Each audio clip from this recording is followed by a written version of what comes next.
Catherman. I am pretty much from Moline, Illinois. Growing up, my dad worked for the railroad, so we moved all over the Midwest. And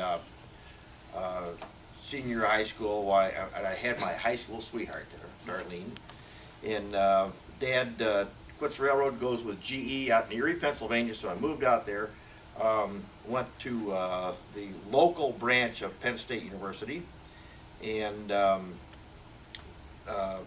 kind of like what some other people have said, I wasn't stupid, but I just didn't apply myself. And the New York state line, as Stuart and I have talked about, was very close, and drinking age was 18. So, first year, why I spent a little time up there, usually Friday, Saturday night. Second year, my sophomore year, we don't have class for 2 hours, let's go to New York. And this type of thing. And after my sophomore year, they told me they didn't want me anymore. So I went back to Moline, where my girlfriend was, and worked for the railroad, and we planned on getting married, and tried to get in the National Guard. And in May of 1968, I get my draft notice. We were going to get married on July 6th of 1968. Had everything planned, and I took the wedding invitation down to the draft board, showed them, and by gosh, one of the first good things that happened to me is they said, "Oh, okay, we'll let you get married," and then they deferred my induction for a little bit. So six weeks after we were married, well, then I got inducted, and always thought that I was, never going to be sent to Vietnam, and this and that kind of thing.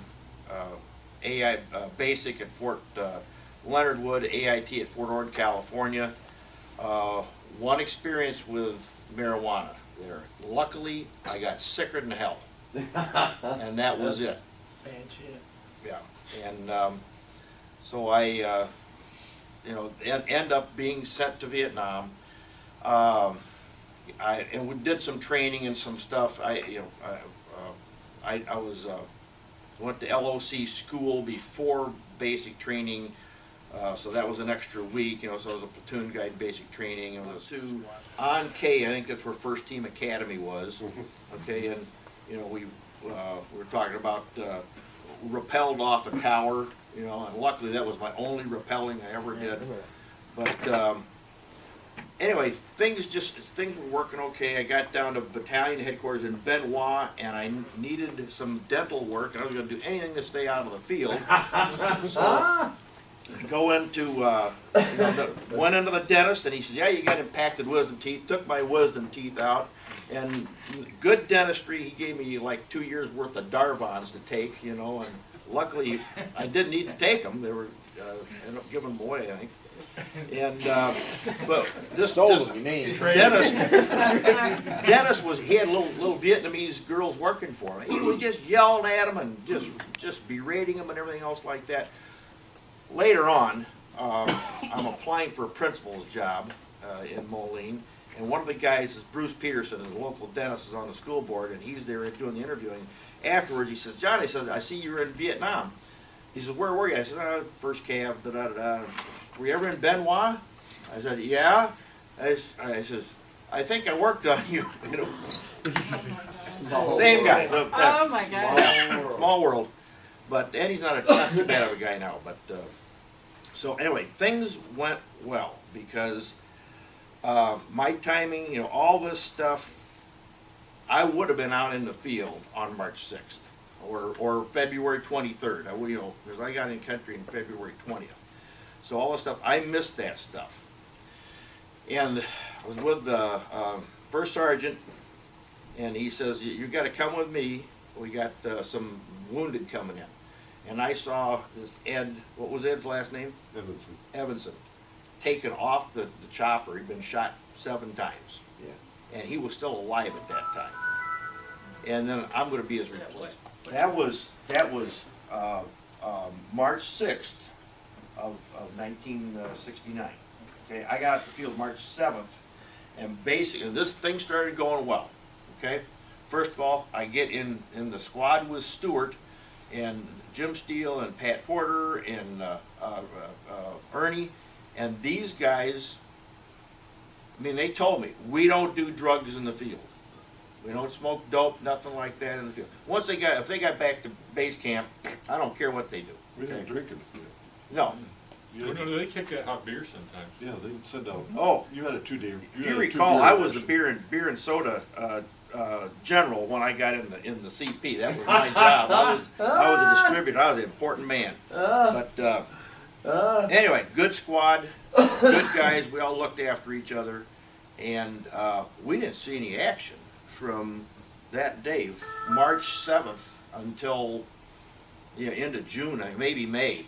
That's what Okay. I'd say. That's what Yeah. I'd say, yeah. No, we didn't see any action. I'd say that. We got one VC on a trail one night in an ambush, but nothing. And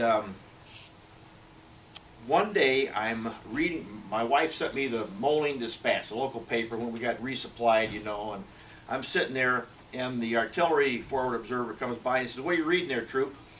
I said, "Just local paper, sir." And he says, "What's happening in Moline?" And Mike Brightman. Yeah. Okay, and Mike Brightman was from Moline, and he and I kind of got to be friends, and we knew some of the same people. He was a few years older than me, and in sometime June, I think it was, when either his RTO or the company commander's RTO got shot. Okay, was it Ricky? Yeah. Okay. Anyway, Mike invited me into the another thing that saved my life, okay, because I was not I could have been walking point, but so that was a good thing. Excellent thing. I got to work with Cotton, got to work with Doc Fred, people that were really looking out for everybody. And I don't know, this hasn't been talked about. This man right here saved more lives than I can ever imagine by watching out for us. Did you by any chance ever carry an AK-47? I usually did. Why was that? Well, as I remember, well, I know the particulars of it, but I don't know if I understand your question. Here's why you had an AK-47. From what I recall, the battalion commander is always trying to get us, excuse me, politically incorrect, get me some gooks. Okay? Cotton's out there saying, well, if we go get some gooks, we're going to get somebody hurt, so we don't want to do that. So every time we did find a cache of weapons or something like that, we carried some with us. Yes. He'd make up action. Yes. Battalion commander would say, well, let me see. So we'd have AK-40. Here it is. Kept us out of the stuff, and I thank you, sir. Third, I had 4 months as a rifleman, 4 months in the CP as the RTO for Mike Brightman, the forward observer. Mike rotates back October 31st. New battalion commander. Right, and all the And Delta companies, All many of my friends. why would they ever put that many top guys in one helicopter? That was really stupid. But anyway, so I get back from R&R, find out Mike, my best friend's dead, and it was kind of made the the next 4 months of my tour kind of a little depressed, I guess. I was very, very lucky. No Purple Hearts. Things were working out pretty well. Good people I worked with. I could have extended for 13 days and then ETS'd out of Vietnam. No way. Because you guys you guys hit some shit right after I left on February 20th. Okay, and during that time I was in battalion headquarters, but no way I was going to extend. So when I got back, I went down to Fort Hood, Texas, and luckily Master Sergeant Hickey had helped me change my MOS from 11B to Military Occupational Specialty. there you go, to from 11 Bravo, which is infantryman, to 11 Foxtrot, 11F, which is intelligence and operations. So when I get to Fort Hood, and the CO and the people are looking, what to do with me, and oh, what is he? And I think they thought I was CIA or something like that. For the first 2 weeks, I didn't even fall out for formation, nothing. You know, I went down to the PX every day, and I didn't have my uniforms yet. I just had my civilian clothes.